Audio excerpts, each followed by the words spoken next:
औज़ुबिल्लाहिमिनश्शैतानिर्रजीम बिस्मिल्लाहिर्रहमानिर्रहीम। जी बच्चों, आज हम कारवान उर्दू जमात 2 यानी दूसरी जमात के जिस सबक का आगाज़ करने वाले हैं वो है हमारे पड़ोसी। आज हम सबक हमारे पड़ोसी जो है उसकी सरगर्मियाँ करेंगे, जिसमें सबसे पहले उसके सवालात है। सवाल नंबर 1 है, ये सबक किसके बारे में है? ये सबक पड़ोसी के बारे में है। अगर पड़ोसी बीमार या परेशान हो तो क्या करना चाहिए? तो हमें उनकी मदद करनी चाहिए। आगे है, दी गई बातों में से जो बातें आप करते हैं उनके सामने दुरुस्त का निशान और जो नहीं करते उनके सामने गलत का निशान लगाएं। सबसे पहले है, पड़ोसियों को सलाम करते हैं तो इस पे सामने कौन सा निशान लगाएंगे? दुरुस्त का।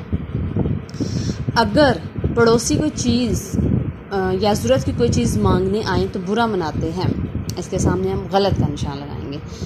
पड़ोसी बच्चों के साथ मिलजुल कर खेलते हैं, सही। अगर पड़ोसी कोई काम कहे तो कर देते हैं, दुरुस्त का निशान लगाएंगे।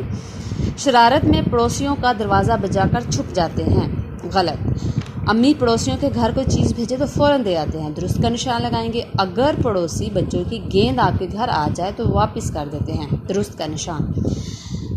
अपने घर का कचरा पड़ोसियों के दरवाजे के आगे डाल देते हैं, गलत का निशान लगाएंगे। आगे है, इन अल्फाज की इमला याद करनी है आपने, यानी इनको याद करना है और इमला के तौर पर लिखना है और उसके साथ ही हम इसके जुमले बनाएंगे। पहला लफ्ज़ है बीमार। बीमार का हम जुमला बनाएंगे, हमने बीमार की इयादत करनी चाहिए। परेशान, हमें दूसरों को परेशान नहीं करना चाहिए। मिलजुल कर रहना अच्छी आदत है। पड़ोसी,